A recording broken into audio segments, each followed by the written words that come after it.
Genesis 22. Sometime later, God tested Abraham's faith. Abraham, God called. Yes, he replied, here I am. Take your son, your only son, yes, Isaac, whom you love so much, and go to the land of Moriah. Go and sacrifice him as a burnt offering on one of the mountains which I will show you. The next morning, Abraham got up early. He saddled his donkey and took 2 of his servants with him along with his son Isaac. Then he chopped wood for a fire for a burnt offering and set out for the place God had told him about.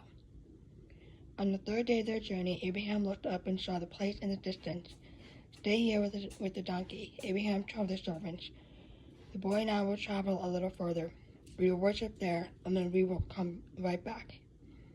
So Abraham placed the wood for burnt offering on Isaac's shoulders, while he himself carried the fire and the knife. As the 2 of them walked on together, Isaac turned to Abraham and said, Father. I just want to stop right there.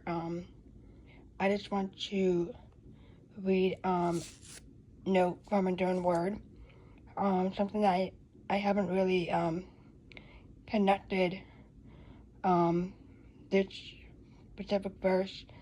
I've read it so many times and I just never connected it, but it says in Enduring Word, we have a remarkable picture of the work of Jesus at the cross, thousands of years before it happened. The Son of Promise willingly went to be sacrificed in the obedience to his Father, carrying the wood of his sacrifice up the hill, all with full confidence in the promise of resurrection. And it's so funny that I never really never connected these 2 together, Abraham and Isaac and Jesus and our godly Father. It's crazy. Let's continue. Isaac turned to Abraham and said, Father. Yes, my son, Abraham replied. We have the fire and the wood, the boy said, but where is the sheep for burnt offering? God will provide a sheep for the burnt offering, my son, Abraham answered, and they both walked on together. When they arrived at the place where God had told him to go, Abraham built an altar and arranged the wood on it. Then he tied his son Isaac and laid him on the altar on top of the wood. And Abraham picked up the knife to kill his son as sacrifice. At the moment, the angel of the Lord called to him from heaven, Abraham, Abraham. Yes, Abraham replied, here I am. Don't lay a hand on that boy, the angel said. Do not hurt him in any way, for now I know that you truly fear God. You have not withheld from me even your son, your only son. Then Abraham looked up and saw a ram caught by his horns in a thicket. So he took the ram and sacrificed it as a burnt offering in the place of his son. Abraham named the place Yahweh-Yireh, which means the Lord will provide. To this day, people still use the name as a proverb. On the mountain of the Lord, it will be provided.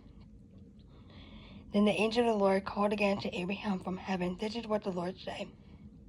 Because you have obeyed me and have not withheld even your son, your only son, I swear by my own name that I will certainly bless you. I will multiply your descendants beyond number, like the stars in the sky and the sand on the seashore. Your descendants will conquer the cities of their enemies, and though your descendants, all the nations of the earth will be blessed, all because you have obeyed me. Then they returned to the servants and traveled back to Beersheba, where Abraham continued to live.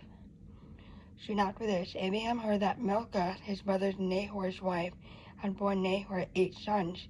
The oldest was named Uz, the next oldest was Buz, followed by Kemuel, the ancestor of the Arameans, Kized, Hazo, Firdash, Ziliph, and Bethuel. Bethuel became the father of Rebekah. In addition to these 8 sons from Milcah, Nahor had four other children from his concubine Reumah. Their names were Sheba, Gaham, Dahash, and Makkah.